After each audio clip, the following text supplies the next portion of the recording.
আমাদের সংখ্যাতত্ত্ব মতে 7 নাম্বার এই সংখ্যাটা হচ্ছে কেতুর সংখ্যা। কেতুর হেড নেই, অর্থাৎ মাথা নেই, অর্থাৎ তার মানে এর ব্রেনও নেই। তাই এরা যা কিছু ভাবে, যা কিছু করে, সবটা এরা হার্ট থেকে, অর্থাৎ হৃদয় দিয়ে করে।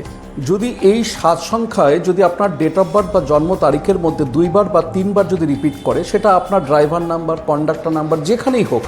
যেমন একটা উদাহরণ দিচ্ছি, 7 জুন 1977, এখানে অলরেডি 3 বার 7 রিপিট করেছে। যদি এরকম যদি আপনার ডেট অফ বার্থের মধ্যে থেকে থাকে, তাহলে জানবেন লাইফে আপনি ধোঁকা খাবেনই খাবেন, অর্থাৎ আপনার সাথে বিশ্বাসঘাতকতা লোকে করবেই করবে। যদি 2 বার বা 3 বার যদি 7 যদি আপনার ডেট অফ বার্থের মধ্যে রিপিট করে, তাহলে বুঝবেন যে আপনার লাইফে প্রবলেম স্টার্ট হয়ে গেল। এর সঙ্গে যদি 5 আর 6ও যদি মিসিং থাকে আপনার ডেট অফ বার্থের মধ্যে, তাহলে এটা ধরে নেবেন যে আপনাকে জীবনে একাধিকবার ধোঁকা খেতে হবে, লোকে আপনার সাথে চিট করবে। এই চিট যে কোনো দিক থেকে আসতে পারে। যেমন ধরুন, কাউকে আপনি টাকা দিলেন, সেখান থেকে আপনি আর টাকা রিটার্ন পেলেন না। সেকেন্ড হচ্ছে, ধরুন আপনার কোনো বিজনেস পার্টনার আছে, সে আপনাকে চিট করে সে চলে গেল।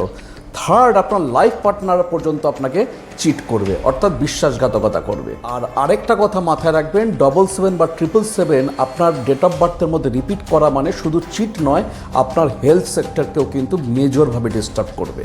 তাই এইসব ব্যক্তিদের সবসময় গায়ত্রী মন্ত্র রোজ 108 বার করে চ্যান্ট করা উচিত এবং গায়ত্রী যন্ত্র বাড়িতে স্থাপন করে তার যথাবিধি পুজো করা উচিত।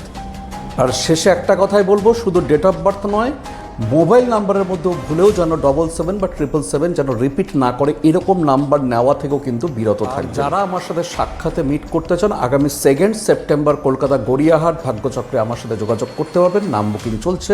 প্রত্যেকে ভালো থাকুন, সুস্থ থাকুন। নমস্কার।